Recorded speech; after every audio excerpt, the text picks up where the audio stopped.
last night's final. Pies supporters want to talk about this because it was a shellacking. They belted Fremantle last night, and the score at the end, it was a 3-goal victory, but it felt like more. It felt like a lot more. It felt like a 9 to 10 goal victory. Collingwood's ball movement was off the charts again. Just how much pressure they put on the Fremantle Dockers. The Dockers go forward. They couldn't quite score, and well done to that man there, Craig McRae, who's been brilliant.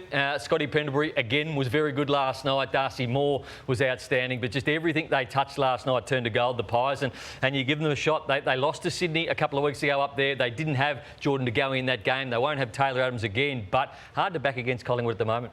Hey, Brownie, normally as a first-year coach, you try and get one aspect of your game right. So it might be you start with your defence and you build towards your attack, or start with your attack and build towards your defence. But Craig McRae's nailed it in his first year, and Fremantle just had no answers last night. So you see Chapman switch across, but they were that well set up behind the ball, Collingwood.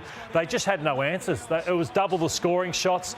So 1 minute they're defending, next minute Jamie Elliott's scoring a goal.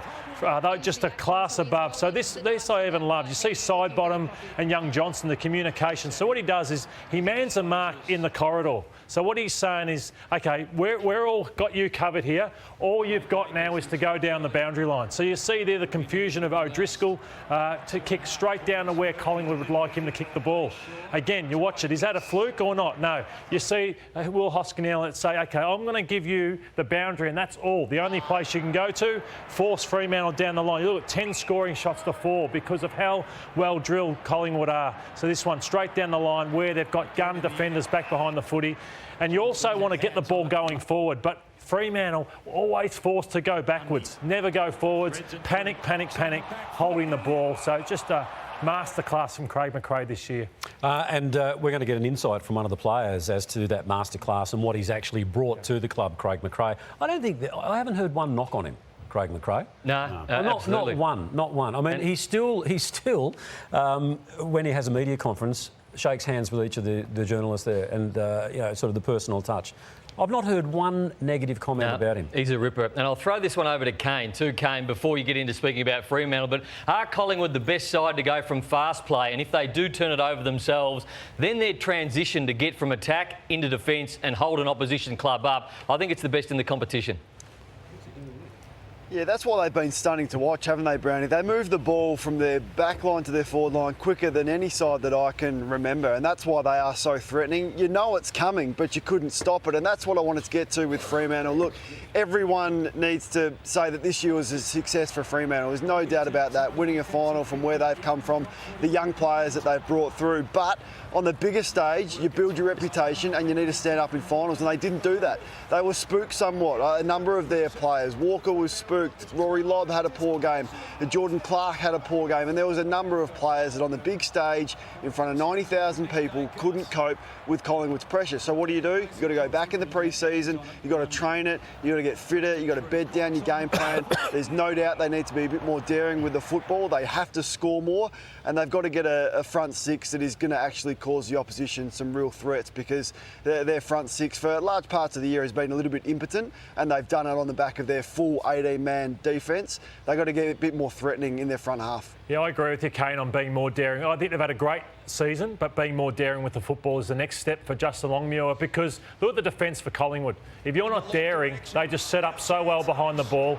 They've probably gone ahead of Steve May and Jake Lever, this back line, for just how good they are. So you've got Darcy Moore, Jeremy Howard, just outstanding. Braden Maynard, All-Australian. Nick Dacos, you've got to test him out, but he wasn't tested enough. And then you've got Nathan Murphy, who looks solid behind the ball. And Isaac, Murphy? Yeah, he's fantastic. And Isaac Quaynor. So 6 of outstanding defenders for Collingwood, Nathan. They weren't really tested last night by Fremantle. And the big thing is they all try and mark the football. Yeah. And when they can't, I don't think there's a club that spoils the ball clear of the pack like Collingwood do, and particularly Darcy Moore. There was 3 or 4 times last night he couldn't mark the football. He spoiled it, but it spreads 30 metres. So the drop of the ball isn't there for the Fremantle Smalls, Swiskowski and these guys who are so fast, but it spreads out, and then they get it out of bounds, and then they set up again.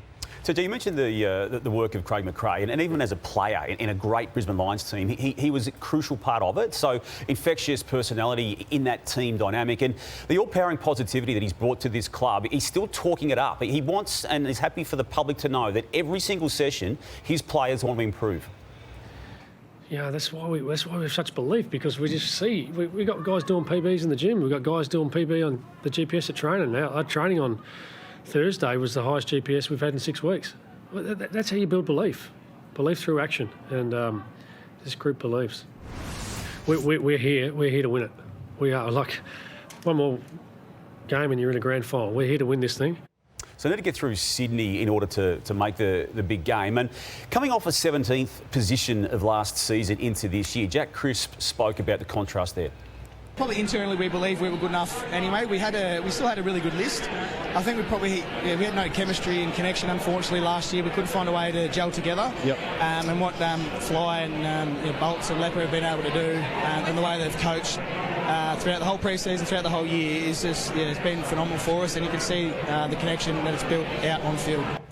Yeah, it's a fine line, isn't it, when you're a Collingwood player and a Collingwood supporter, in that you don't want to be disparaging to those before Craig McRae, i.e. Nathan Buckley, and it's sort of sometimes a bit of an elephant in the room. But you can't disguise the fact that he has brought this whole new sort of like mindset into the actual playing group, and they're responding accordingly. No doubt. And TJ, I think you said a while back you thought that Collingwood could win the premiership. I reckon within the next, I don't know if you said 2 or 3 years. I said top 4 within 3 years, challenge for the flag within 5. Kano, I think they can win it. So I wouldn't be shocked if they won the premiership now. How do you view? I think that I don't think Brisbane can win it, but I think any of the other 3 would not surprise me if they won the flag. Where do you sit on Collingwood? I've been a slow burn, Lordo. I haven't been fully embracing their forward line, just with the personnel that they've got down there. They really don't have a key target in their forward line. Now, not many have won it without a key position player in their forward 50. So, but they're so even. Like, they don't rely on any one player. So perhaps that's been a strength of theirs. I think they can win it too. But having said that, I still think Sydney will start red hot favourite, and rightly so. They're a really dangerous proposition at the SCG. And Collingwood got a glimpse of that a number of weeks ago in the home and away season. So it's still Geelong and Sydney out in front, and then Collingwood third. Few changes now to come from the Dockers. The trading likelihood of Rory Lobb, Blake Acres, Griffin Logan. We also saw last night the final match of a very grand career. That's Andrew Brashear there, who's led this club so well throughout the course of the season. Michael Walters wasn't able to back up his elimination final performance with what he dished up last night, but still had a very good season. Rory Lobb, look, Footscray Bulldogs are the link there for him. Griffin Logan also and Mundy there, we saw that. So let's have a look at Mundy. Kicked this goal in the late stages of the game. He stood up last night. He held his head high, but chaired off after 376 matches. The first of those, TJ, was round 6, 2005. The last was a semi-final loss in 2022. But a grand career from David Mundy. Well done to David Mundy. They've had a problem kicking goals all year, Lordo. The defence has been really good. They lose Rory Lobb, who kicked 36 goals this year, who's their #1 goal scorer. But I don't necessarily think it's their forward structure. I think it's their ball movement and how slow they get it into that forward structure. We saw Collingwood, who don't have a notable big man. They've got Myercheck and I guess Johnson, who are down there. But Fremantle just as short, but they don't move the ball the way Collingwood do. I think it's a combination, though, of both. So they get Jackson in. He doesn't look like he's a forward, does he, at this stage? Amos looks good, but he's only played 2 He does look good. Really good already. And then Taberner you can't really trust. So it is a little bit of an issue, the personnel.